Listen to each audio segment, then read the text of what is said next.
Coming WBCS প্রিলিমসের কথা মাথায় রেখে আজকে আমি একটা ছোট কনসেপ্ট তোমাদের ডেভেলপ করব, যেখান থেকে BCS-এ প্রায় প্রতি বছরই কোয়েশ্চেন আসে আমাদের। শুধু ওয়েস্ট বেঙ্গল সিভিল সার্ভিস কেন, আদার স্টেটের সিভিল সার্ভিস এবং UPSC সিভিল সার্ভিস, UPSC প্রিলিমসেরও কোয়েশ্চেন কিন্তু এখান থেকে আসে, এবং কোয়েশ্চেন এলে যাতে তোমরা সহজেই আনসার করতে পারো সেটা মাথায় রেখে আমি একটা ছোট্ট টপিক এখানে ডিসকাস করব। আমরা জানি যে বাজেট হচ্ছে সরকারের হচ্ছে অ্যানুয়াল ফাইন্যান্সিয়াল স্টেটমেন্ট, সরকারের বাৎসরিক আয় এবং ব্যয়ের হিসেব। আয় এবং ব্যয়, তার মধ্যে এই যে পাবলিক এক্সপেন্ডিচার, সরকারি ব্যয় যেটা, সেই সরকারি ব্যয় সম্বন্ধে আজকে আমি একটা কিছু তোমাদের কনসেপ্ট কিন্তু ক্লিয়ার করতে করব, যে পাবলিক এক্সপেন্ডিচারকে কতগুলো ভাগে ভাগ করা হয় এবং সেখান থেকে কোয়েশ্চেন এলে কীভাবে আমরা অ্যান্সার সহজে করতে পারি। তো আজকে যেটা টপিক সেটা হচ্ছে কি, classification of public expenditure.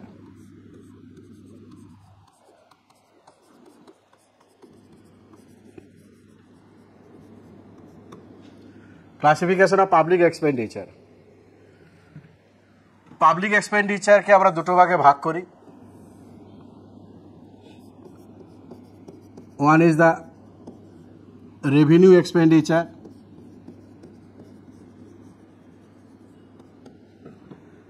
and another is the capital expenditure. তার পাবলিক এক্সপেন্ডিচারে দুটো part, revenue expenditure, capital expenditure. এটা কিন্তু নিউ ক্লাসিফিকেশন নামটা জাস্ট চেঞ্জ হয়েছে, কিন্তু রেভিনিউ এক্সপেন্ডিচার 2017-এর আগে, 2017-এর আগে এটাকে বলা হতো, কি ক্লাসিফিকেশন ছিল সরকারের, যে পাবলিক এক্সপেন্ডিচার তার দুটো টাইপ ছিল, non plan expenditure, another is the plan expenditure. এই প্ল্যান আর নন প্ল্যান ক্লাসিফিকেশন এটা কিন্তু 2017-এর আগে। 2011-এ government set up an expert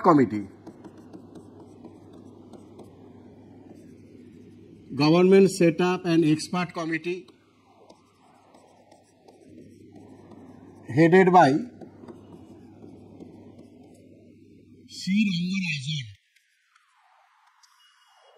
by C. Rangarajan, had proposed the distinction between planned and non-planned expenditure be abolished for the center and state level. তাহলে 2011 সালে সরকার একটা এক্সপার্ট কমিটি তৈরি করেছিল, যার হেড হচ্ছে সি রঙ্গরাজন। তার মানে আমরা বলতেই পারি যে 2011 সালে সি রঙ্গরাজন কমিটি কি প্রস্তাব রেখেছিল, কি প্রস্তাব করেছিল না, কেন্দ্র এবং রাজ্য সরকারের স্তর থেকে প্ল্যান আর নন প্ল্যান এক্সপেন্ডিচারের যে ক্লাসিফিকেশন, এটা কি হওয়া উচিত, অ্যাবলিশড হওয়া উচিত। এবং সেই প্ল্যান আর নন প্ল্যানের জায়গায় কোন কনসেপ্ট ইন্ট্রোডিউস হওয়া উচিত, revenue expenditure and capital expenditure. এবং আমরা জানি 2017 সাল থেকে রঙ্গরাজন কমিটির সুপারিশ অনুসারে 2017 সাল থেকে সরকার এই যে সরকারি ব্যয়, তার নতুন করে দুটো ক্লাসিফিকেশন ঠিক করা হলো, সেটা কি, রেভিনিউ এক্সপেন্ডিচার এবং ক্যাপিটাল এক্সপেন্ডিচার। আলটিমেট আগে যেটা নন প্ল্যান এক্সপেন্ডিচার ছিল সেটাই হচ্ছে 2017 থেকে রেভিনিউ এক্সপেন্ডিচার, যেটা প্ল্যান এক্সপেন্ডিচার ছিল 2017 থেকে সেটাই হচ্ছে ক্যাপিটাল এক্সপেন্ডিচার। ক্লিয়ার? নন প্ল্যান এক্সপেন্ডিচার মানে আগে কি কনসেপ্ট ছিল না, সরকারের যে ব্যয়গুলো 5 ইয়ার্স প্ল্যানের আন্ডারে পড়ে না, গভর্নমেন্ট এক্সপেন্ডিচার যেটা হচ্ছে কি is not covered under 5 year plans, is not covered under 5 year plan, সেটা হচ্ছে নন প্ল্যান এক্সপেন্ডিচার বলা হতো।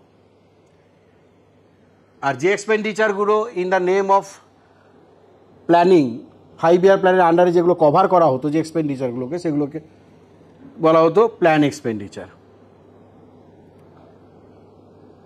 ঠিক আছে, তাহলে সহজে আমরা অ্যান্সার করবো কী করে? পরীক্ষায় কিন্তু তোমাকে কয়েকটা এক্সপেন্ডিচার তুলে দেওয়া হবে 1 2 3 4 করে, দিয়ে বলা হবে বলো তো কোনগুলো রেভিনিউ এক্সপেন্ডিচার বা কোনগুলো ক্যাপিটাল এক্সপেন্ডিচার। প্রায়শই কোশ্চেন আসে এখান থেকে, এই কোশ্চেনটা প্রায় আসে, কমন কোশ্চেন একবার বেশি আসে।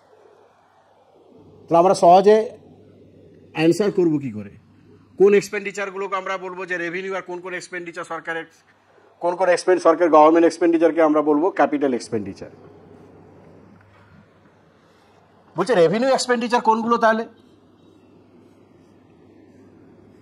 না, সরকারের ব্যয়ের ফলে সরকার গভর্নমেন্ট খরচ করছে কিন্তু দেশে কোনো অ্যাসেট তৈরি হচ্ছে না, ফিজিক্যাল অ্যাসেট বা ফাইন্যান্সিয়াল অ্যাসেট তৈরি হচ্ছে না, অথবা সরকারের ব্যয়ের ফলে সরকার লায়াবিলিটি কমছে না, বা কোনো ফিজিক্যাল বা ফাইন্যান্সিয়াল অ্যাসেট যদি ক্রিয়েট না হয়, সেই এক্সপেন্ডিচারগুলোকে আমরা বলবো রেভিনিউ এক্সপেন্ডিচার। তার মানে আমরা একটা কনসেপ্ট মাথায় রাখতে পারি, রেভিনিউ এক্সপেন্ডিচার মানে আমরা বলতেই পারি যে does not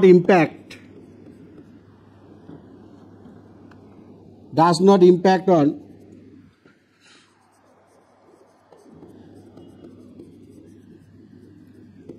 asset creation, does not impact on asset or liabilities, asset does not impact on asset or liabilities of the government. তার মানে সরকারের অ্যাসেট বা লায়াবিলিটির ওপর কোনো ইম্প্যাক্ট থাকবে না যে এক্সপেন্ডিচারগুলো, তার মানে যে এক্সপেন্ডিচারের ফলে দেশে কোনো অ্যাসেট ক্রিয়েট হয় না, নাইদার ক্রিয়েটস অ্যাসেট। তার মানে আমরা কি বলতে পারি, আমরা তাহলে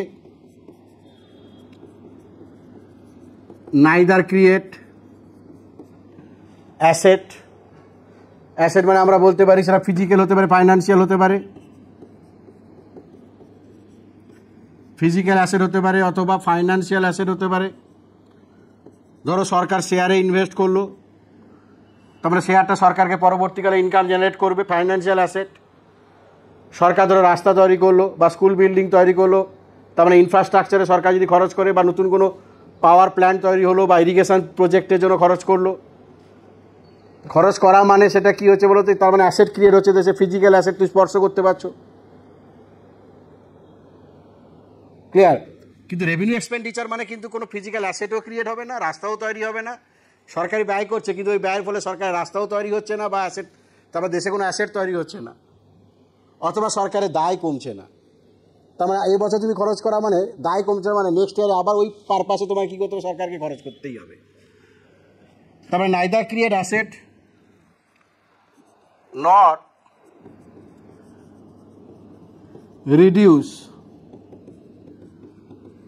liabilities or not reduce liabilities। তার মানে সরকার খরচ করছে, দেশে কোনো অ্যাসেট তৈরি হচ্ছে না, তার মানে আমরা বলতে পারি সরকারের যে যে এক্সপেন্ডিচারগুলো আনপ্রোডাক্টিভ, দেশে কোনো অ্যাসেট তৈরি হয় না, উৎপাদন পারপাসে ব্যবহার হয় না, আনপ্রোডাক্টিভ, তার মানে সরকার খরচ করছে কিন্তু দেশে কোনো উৎপাদন হলো না, আলটিমেট আমি তারা ভোগ করলো, দিজ আর দ্য অলসো কনজামটিভ। তার মানে আমরা বলতেই পারি যে রেভিনিউ এক্সপেন্ডিচার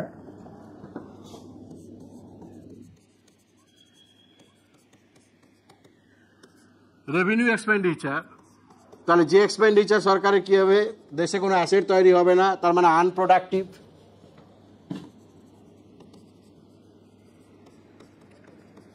নন অ্যাসেট ক্রিয়েটিং, আর কি বলতে পারি তাহলে আমরা কনজামটিভ।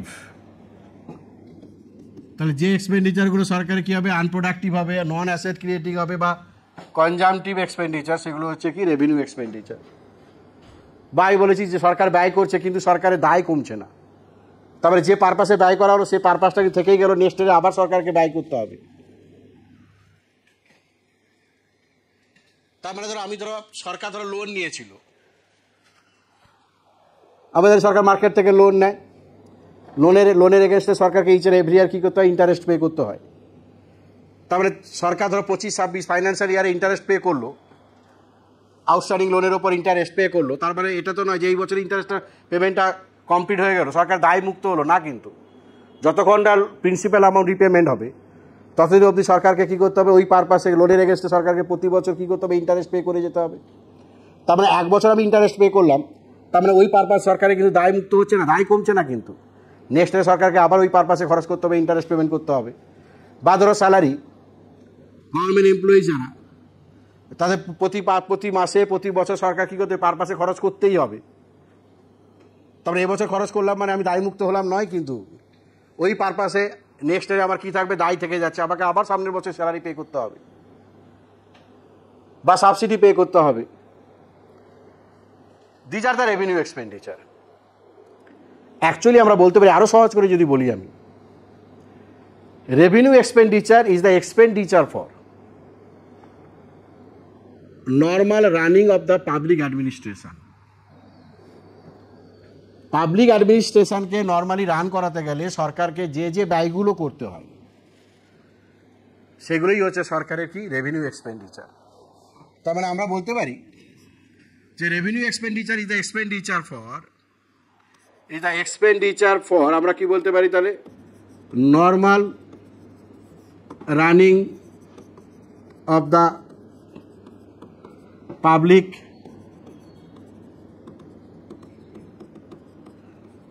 Administration. Normal running of the public administration, এটা মনে রাখবে, খুব ইম্পর্টেন্ট, পরীক্ষা এসে কিন্তু। পাবলিক অ্যাডমিনিস্ট্রেশন মানে স্টেট মেশিনারি। তাহলে স্টেট মেশিনারি, প্রশাসনিক কাজকর্মকে স্মুথলি রান করানোর জন্য সরকারের যে ব্যয়গুলো করতে হয় সেগুলোকে আমরা কি বলি, রেভিনিউ এক্সপেন্ডিচার বলি। তার মানে এটা প্রতি বছরই তোমাকে ওই পারপাসে তোমাকে খরচ করতেই হবে। তার মানে আমরা বলতে পারি রেভিনিউ এক্সপেন্ডিচার মানে যে এক্সপেন্ডিচারগুলো সরকারের কি হবে, recurring in nature. Recurring in nature কি হবে, রেকারিং ইন নেচার, সেগুলো হচ্ছে কি রেভিনিউ এক্সপেন্ডিচার। এক্সাম্পল যদি বলি আমাদের কি বলবো আমরা, salary,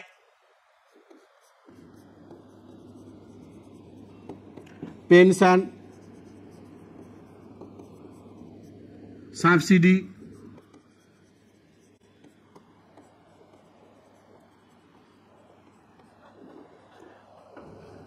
salary, pension, subsidy, interest payment, defence expenditure. শুধু যদি পরীক্ষায় বলে যে ডিফেন্স এক্সপেন্ডিচার, তাহলে কল বলবে রেভিনিউ এক্সপেন্ডিচার। কিন্তু ডিফেন্সে যদি সরকার যদি আর্মস অ্যান্ড অ্যামিউনেশন পারপাসে যদি খরচ করে, আর্মস অ্যান্ড অ্যামিউনেশন পারচেজ পারপাসে যদি খরচ করে, তার মানে আর্মস অ্যান্ড অ্যামিউনেশন কিন্তু অ্যাসেট, সেটা কিন্তু তখন আর রেভিনিউ এক্সপেন্ডিচার হবে না। কারণ রেভিনিউ এক্সপেন্ডিচার মানে হচ্ছে আমরা কি বলেছি, নন অ্যাসেট ক্রিয়েটিং। তার মানে নাইদার ক্রিয়েট অ্যাসেট বা আমরা বলেছি নট রিডিউসিং লায়াবিলিটিস। এবং কেন্দ্র রাজ্যগুলোকে অনুদান দেয়, গ্রান্টস দেয়। আবার গ্রান্টস রাজ্যগুলো মূলত অ্যাসেট ক্রিয়েশন পারপাসে খরচ করে। অ্যাসেট ক্রিয়েশন পারপাসে খরচ করা মানে সেটা তাহলে আর গ্রান্টস কিন্তু রেভিনিউ এক্সপেন্ডিচার হওয়া উচিত ছিল না। কিন্তু মনে রাখবে, ভারতবর্ষে গ্রান্টস কিন্তু রেভিনিউ এক্সপেন্ডিচারের মধ্যেই কনসিডার করা হয়, যদিও some grants are used for asset creation. তার মানে আমরা বলতে পারি, আর এক্সাম্পলে কি বলতে পারি, খুব ইম্পর্টেন্ট, মনে রাখবে এটা, যে grants two states,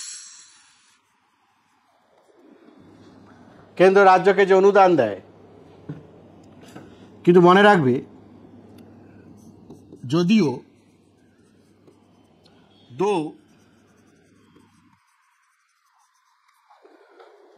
some grants are used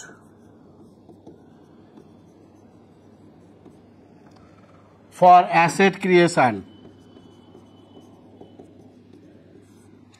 তা সত্ত্বেও কিন্তু গ্রান্টস কিন্তু রেভিনিউ এক্সপেন্ডিচারের মধ্যে ইন্ডিয়াতে কি করা হয়, কনসিডার করা হয়। ক্লিয়ার? তারপরে আমরা এখানে মনে রাখবো রেভিনিউ এক্সপেন্ডিচার মানে অ্যাকচুয়ালি নর্মাল পাবলিক অ্যাডমিনিস্ট্রেশনকে স্মুথলি রান করানোর জন্য সরকারের যে ব্যয়গুলো করতে হয়, অ্যাডমিনিস্ট্রেটিভ যে এক্সপেন্সগুলো করতে হয়, সেগুলোকে আমরা বলি রেভিনিউ এক্সপেন্ডিচার। আরও তুমি যে মনে রাখতে পারো, তুমি বলবে যে সরকারি যে ব্যয়ের ফলে দেশে কোনো অ্যাসেট তৈরি হয় না অথবা সরকারের দায় কমে না, সেগুলো হচ্ছে কী হবে, সরকারের হচ্ছে রেভিনিউ এক্সপেন্ডিচার। তার মানে এক্সপেন্ডিচার যেগুলো হচ্ছে recurring in nature, each and every year সরকারকে যে হেডে প্রতি বছর সরকার কী করতে হয়, খরচ করে যেতেই হবে, সেগুলো হচ্ছে রেভিনিউ এক্সপেন্ডিচার। আর নেক্সট হচ্ছে দেখো ক্যাপিটাল এক্সপেন্ডিচার, ঠিক অপোজিট।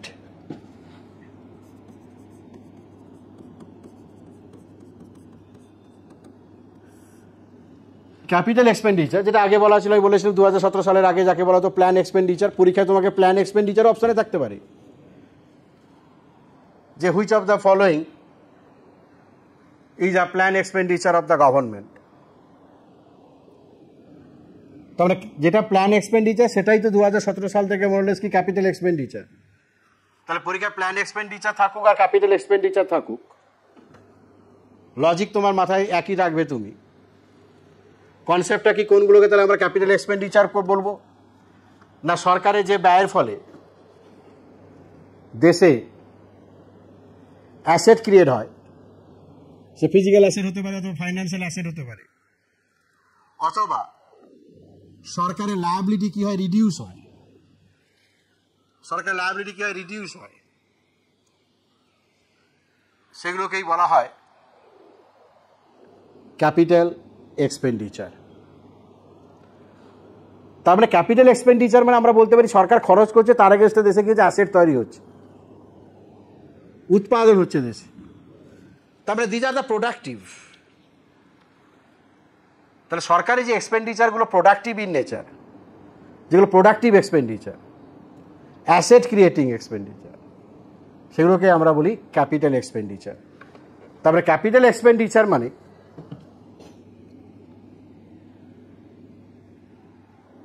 আমরা কি বলতে পারি, তাহলে আইদার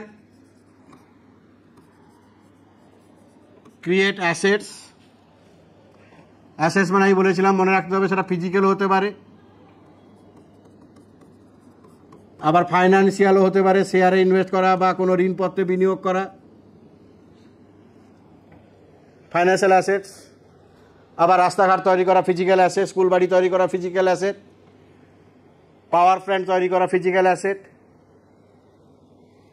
বা সরকারি কোম্পানি রিকনস্ট্রাকশন করা, সেটাও physical asset.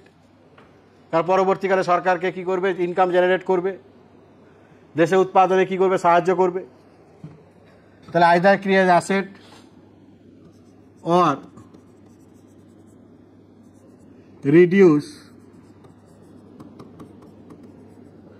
Liabilities or reduce liabilities। ধরো কোনো একটা কোম্পানি পুনর্গঠন করার দরকার আছে, তারপরে সরকারের সেটা দায়, এবার সরকার সেই পারপাসে ধরো খরচ করলো, কোম্পানিটাকে কি হলো, রিকনস্ট্রাক্ট করা হলো, পুনর্গঠন করা হলো। তার মানে ওই পারপাসে সরকার কি হলো বলো তো, দায় কমে গেল সরকারের। তার পরের বছরে ওই কোম্পানি পুনর্গঠন পারপাসে সরকারকে আর খরচ করতে হবে না। সেই জন্য আমি বলেছি যে সরকারি ব্যয়ের ফলে যদি সরকার দায় কমে, ধরো কোনো সরকার দিচ্ছে কি একটা ইরিগেশন প্রজেক্ট তৈরি করা হবে, অনেক দিনের দাবি,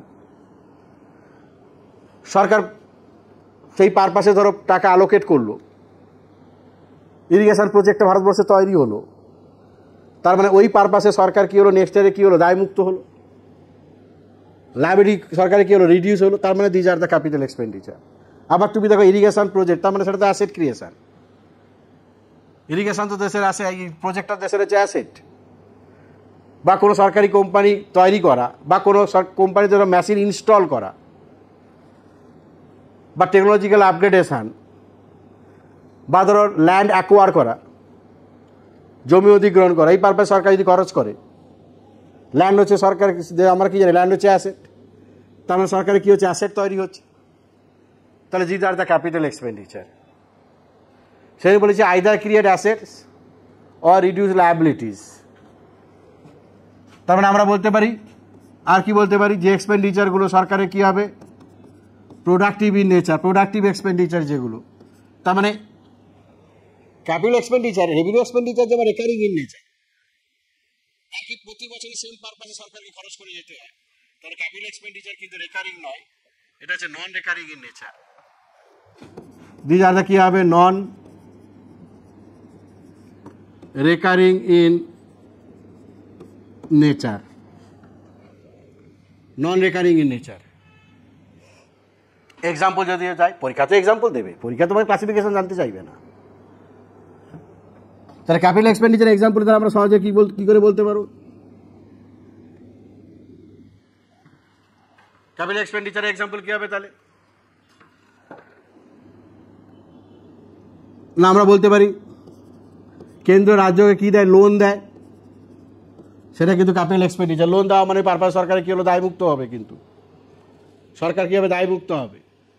এবং লোনটা উন্নয়নমূলক পারপাসে খরচ হয়, অ্যাসেট তৈরিতে খরচ করে স্টেটগুলো। তারপরে আমরা বলতে পারি loans to states or union territories, repayment of loan,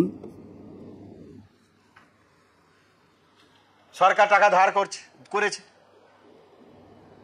এবং ধারের কোনো একটা অংশ যদি সরকার রিপে করে দেয়, তার মানে ওই পারপাসে সরকার কি হলো, দায়টা কমলো, সেই জন্য লোন রিপেমেন্ট, সেটা কিন্তু ক্যাপিটাল এক্সপেন্ডিচার। তাহলে repayment of loan,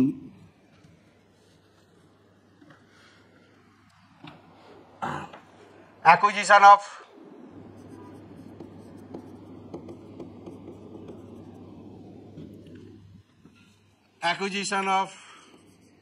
land, building, equipment,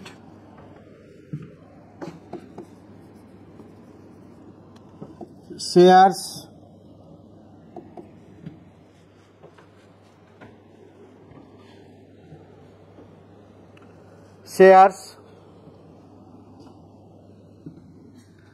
আর কি বলতে পারি আমরা, না construction of roads, highways,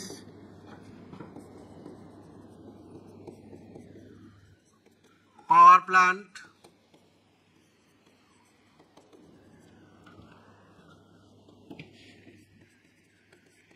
irrigation project,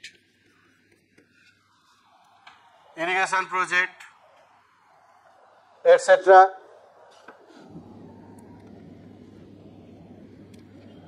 আর কি বলেছে, আমি মেশিন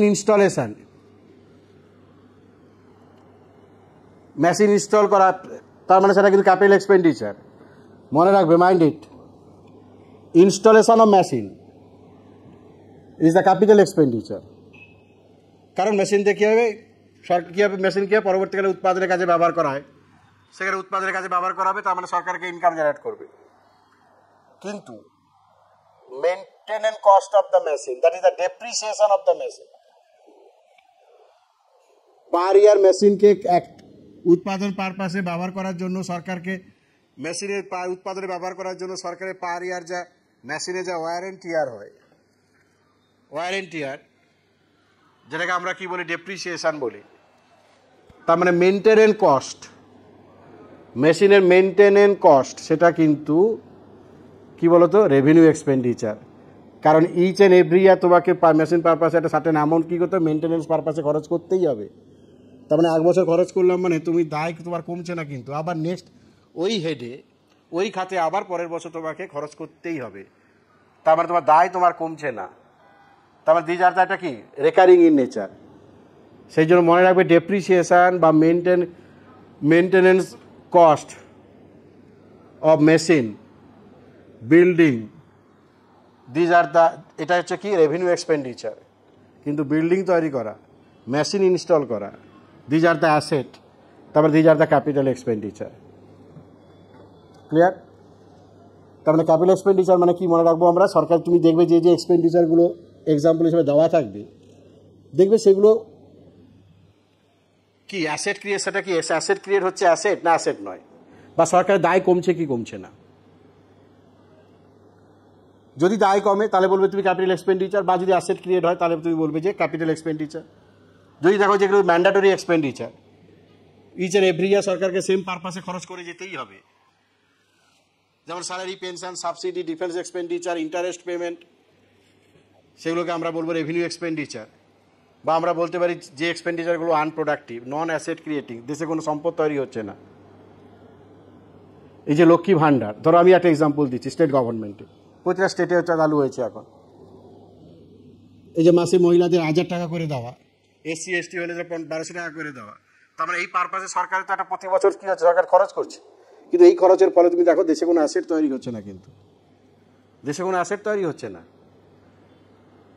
সেই জন্য এগুলোকে আমরা কি বলি, রেভিনিউ এক্সপেন্ডিচার বলি। ঠিক আছে? বা তুমি মনে রাখতে পারো যে in the name of planning, আগে যদি পুরনো কনসেপ্ট হয়, যে এক্সপেন্ডিচারগুলো 5 ইয়ার প্ল্যানের আন্ডারে 5 ইয়ার প্ল্যানে কভার করা হতো, সেইগুলোই হচ্ছে প্ল্যান এক্সপেন্ডিচার, যেটা বর্তমানে ক্যাপিটাল এক্সপেন্ডিচার। আর যেগুলো 5 ইয়ার প্ল্যানের আন্ডারে কভার করা হতো না, সেগুলো ছিল নন প্ল্যান এক্সপেন্ডিচার, যেটা বর্তমানে হচ্ছে ক্যাপিটাল রেভিনিউ এক্সপেন্ডিচার।